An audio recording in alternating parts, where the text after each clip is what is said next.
Brought to you by Bangkok Bank,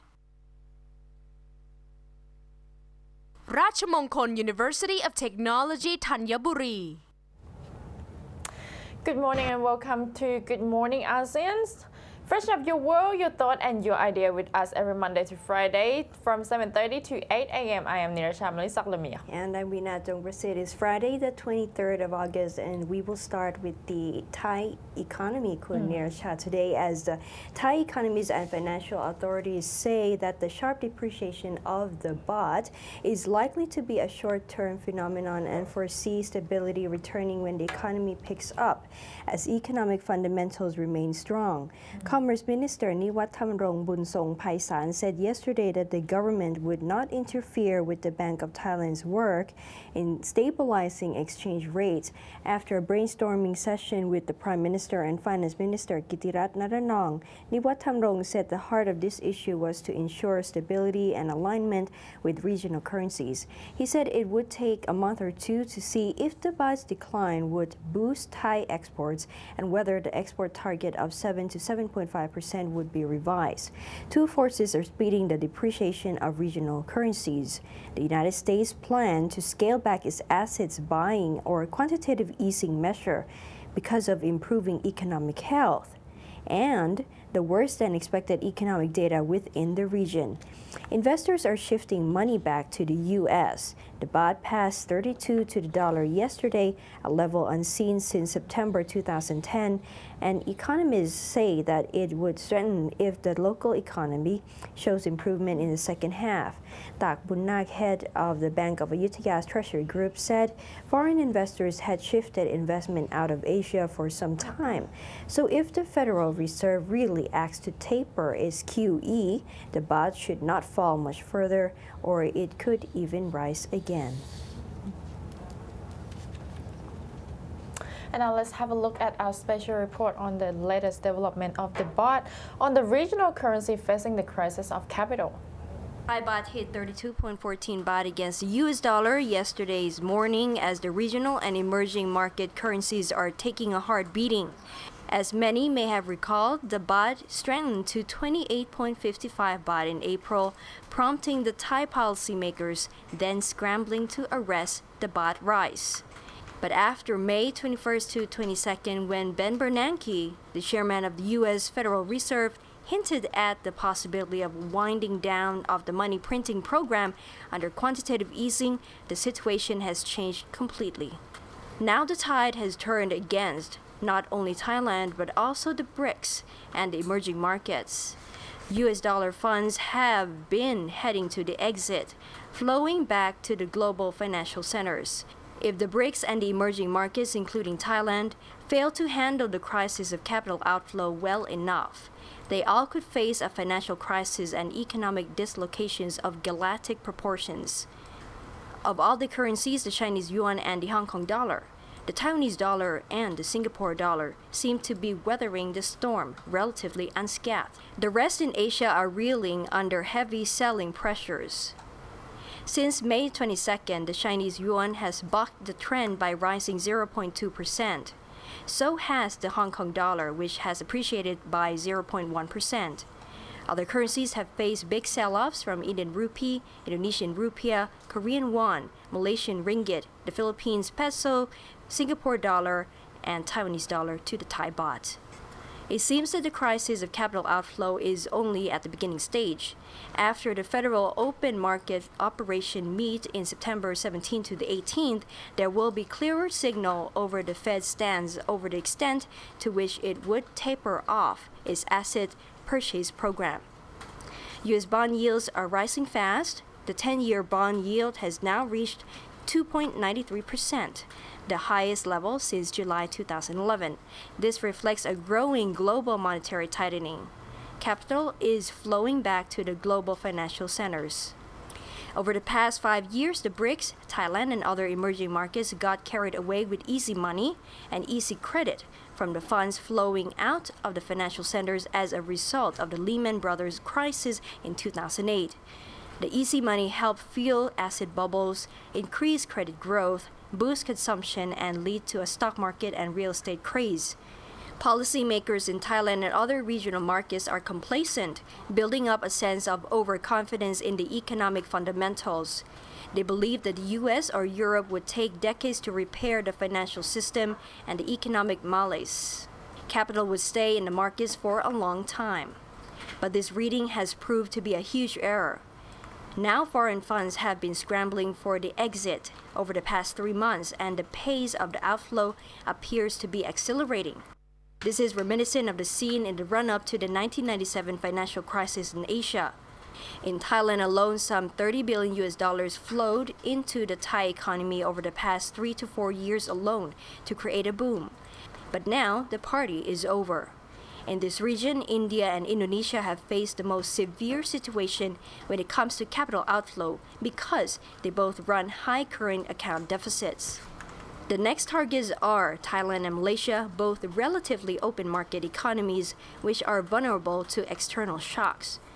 Thailand in particular has seen weakening economic fundamentals, with the GDP registering minus growth in the first and second quarter against the previous quarters. It is obviously going into a recession, with falling exports into the negative territories of growth and deteriorating current account balance. Now it is time to manage the economy on the downward trend. Focus should be on stabilizing the economy and the financial markets rather than boosting growth or fighting against the global market trends. Analysis by Thanong Kantong. And now let's have a look at another issues, as the border checkpoints have been ordered to stay on high alert after 300 Thai visa stickers were stolen from the kingdom's embassy in Malaysia. The Foreign Ministry cancelled the missing visas and launched an investigation in July. The embassy has sought legal action against 5 of its local staff.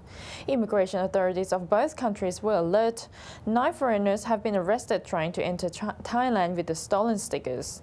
According to Police Lieutenant General Panukert Lapon, Immigration Police Bureau Commissioner said, without elaborating, that a check into the history of the 9 foreigners detained for using the missing visas found they are in a risk group of terrorism and transnational criminals. The 9 were 2 Iranians, 3 Nigerians, and 2 Indians and 2 Pakistanis. 2 of the Nigerians were arrested yesterday by immigration officials in the border province of Songkhla. The investigation showed that 259 of the 300 stickers had been used and 55 visa holders were still in Thailand. Earlier, Jakrit Siwali, Deputy Foreign Ministry spokesman, said that the embassy in Kuala Lumpur had alerted immigration authorities in both countries after hundreds of visa seals went missing, saying that could be used for illegal purposes. The ministry had known about the theft for some time but kept it out of the media to facilitate the investigation, and neither side wanted those who used the stolen stickers to escape across the border, according to him. He said that the investigation shows that some Thais in Thailand were involved, but there was no particular participation by any ministry officials, and there will be legal action taken against the perpetrators. An immigration commander said that the suspects claimed that they got the visa seals through a middleman and had to pay expensive fees of 60,000 to 10,000 baht each. Myanmar's government yesterday disputed accusations that it failed to protect a UN envoy who said his vehicle was attacked by a 200-strong Buddhist mob during a visit to a city where religious violence flared earlier this year. President Thein Sein's spokesman Ye Hut said UN Rights Rapporteur Thomas Ohia Quintana was never in any danger during his visits this week. He said members of the crowd approached Quintana's envoy in the central city of Miktila only to give him a letter and T-shirts, so what Quintana said is very different from the true situation. Quintana's 10-day visit to Myanmar, which ended on Wednesday, was in part aimed at investigating ongoing tensions and the response of the government. He said his convoy was mobbed Monday night as security forces looked on. In addition to helping to disperse hundreds of people before Quintana's arrival, he said that 100 were left by the time the convoy arrived. 1 police car was escorting the UN rights envoy and 30 other officers were controlling the crowd. Myanmar, a predominantly Buddhist nation of 60 million people, has been gripped by sectarian violence in the last year that has left more than 250 people dead and sent another 140,000 fleeing their homes. Most of the victims, including at least 43 from a March attack in Mktila, were Muslims. And on the Myanmar Focus Daily today is about the suggestions on high real estate prices in Myanmar.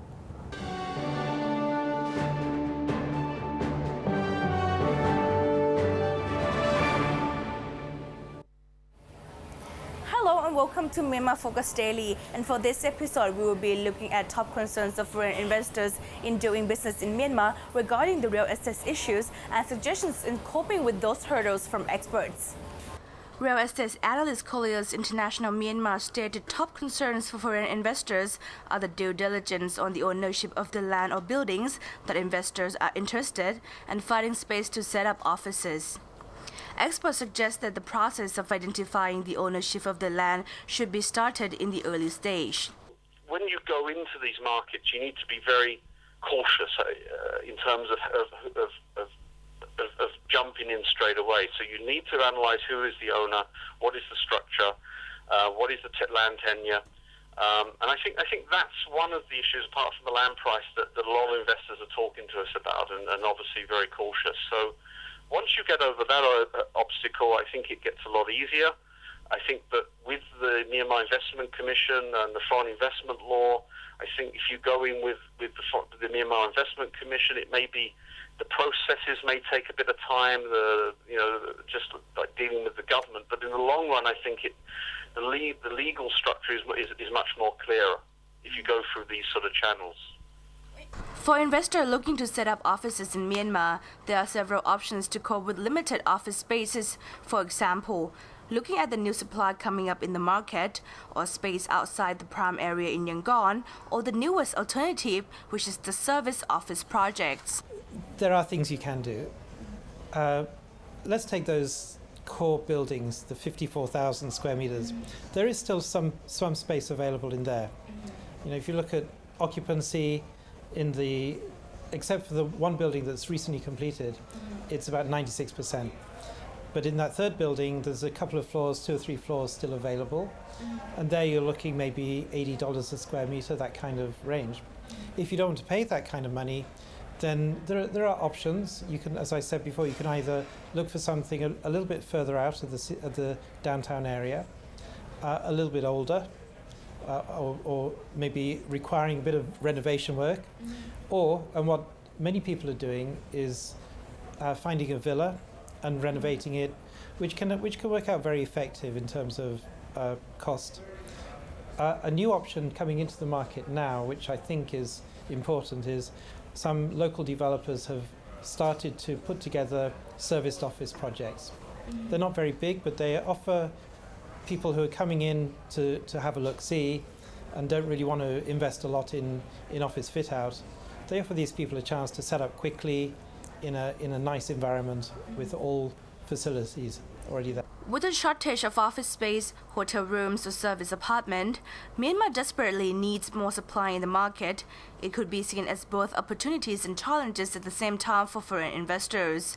For those looking into investing in real estate market, the key is quick delivery. I think the key to this is delivery. So I think that I think there's a market, a desperate need for office space, a desperate need for hotels and service apartments, and I think if you can get these buildings up quickly, we've always sort of suggested that even the large investors should look at it as a long-term plan and get involved early with maybe smaller developments that they can get up and running quickly and make money from, rather than just talking about these long-term visions of 5 years to 10 years. So if you start to do delivery now, then you start to get to know the market better. You start to get to work with a joint venture partner. You see if you can work with them in the future. You find out how it works with the construction, with the fitting out, with the M&E, and all these aspects to it by actually getting involved. So we see a lot of investment opportunities for companies who just start off relatively small and get their hands dirty, so to speak, and then ramp up. Another sector of real estate that is also suffering from inadequate supply in Myanmar is the service apartment. This problem also brings about the new type of expat currently emerging in Yangon. What is this new type? Find out in the next episode of Myanmar Focus Daily. On Ravi Tangmi Sang reports.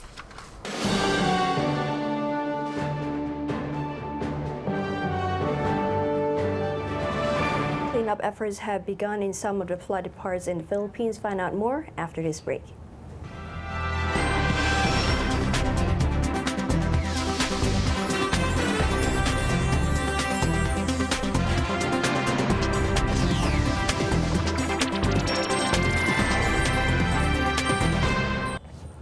According to the Philippines, officials said yesterday that the heavy rains that caused by a monsoon triggered landslides and flash floods in the Philippines have killed at least 16 people so far.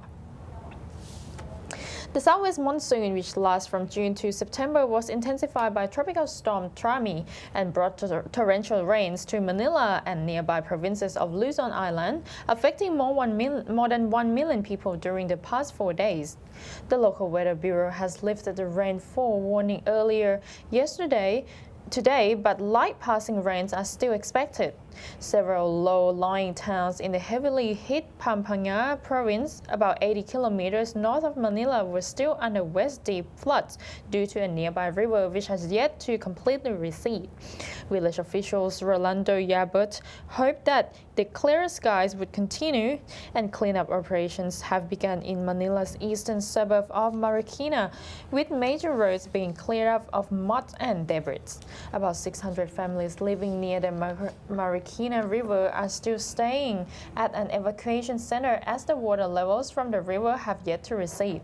The National Disaster Agency has estimated the damage to infrastructure and agriculture to be around 79 million pesos, and about 20 typhoons hits the Southeast Asian country each year, often bringing death and destruction. Before we end this program, we will go see Urbanista, who will see a group of musicians in Bangkok who are promoting a love for classical music. And that's all the time we have for today. Stay tuned with us every Monday to Friday from 7:30 to 8 a.m. I'm Niraj Lamia. And we now proceed. สวัสดีค่ะ สวัสดีค่ะ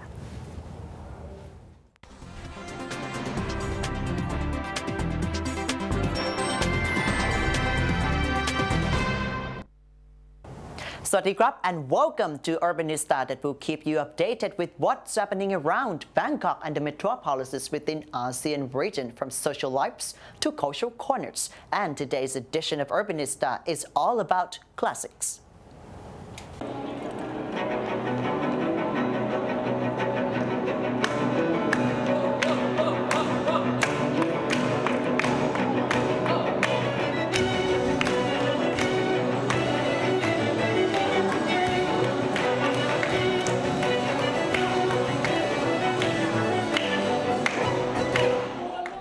When it comes to classical music, many may think it is old-fashioned and difficult to listen to. But recently, a group of 7 Thai highly talented musicians have come up with an idea to introduce the classical music to the people in Bangkok. This project is known under the name Bangkok Loves Classics, aiming to give audience an easier touch on classical music. First of all, this project is called Bangkok Loves Classics, or in Thai, เพลงคลาสสิกจีบคนกรุงเทพ which literally means classical music flirting with the people of Bangkok. Now, and the idea is exactly that, which is that we're trying to make classical music, real classical music, well-performed classical music, easier for people, everybody to get into. Because at the moment, of course, classical music is not that big in Bangkok. And we are trying to break boundaries, we are trying to break barriers, we are trying to show the people that we are just ordinary people, young guys making classical music together, and it's fun and everybody can enjoy it.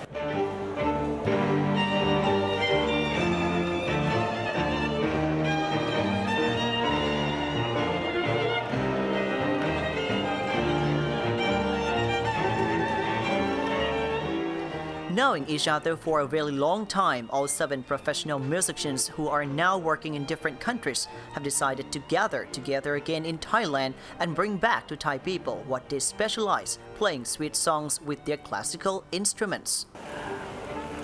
The members of this ensemble have known each other for a long time, me included. And one of the things is that we're all doing things in different countries. There's somebody in Switzerland, another person in Austria, and I'm conducting it in several other countries. But we are close friends. And what's special about this is that we've managed to assemble everybody in the same place at the same time. And our aim is to make sure that we deliver the best quality music to the people and to make sure that everybody actually enjoys it without feeling that classical music is anything that is far from them.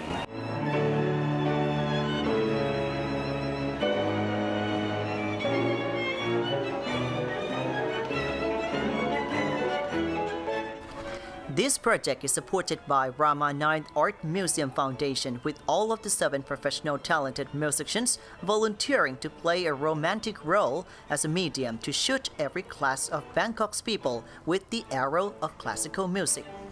Toward the end of this year, a series of activities will be organized to expand the audience base of classical music in Bangkok, such as road shows and master classes in schools and universities, and small concerts, and to promote a big concert to be held in this December. We're planning, of course, a lot of activities for the ensemble because we want to make sure that this gets to as many people as it can.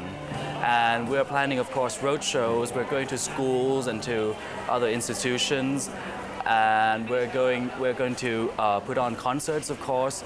All of these things are going to take place in December this year, 2013. More information of the project, activities, and concerts is available at worldwideweb.bangkokclassics.org and facebook.com/BangkokClassics.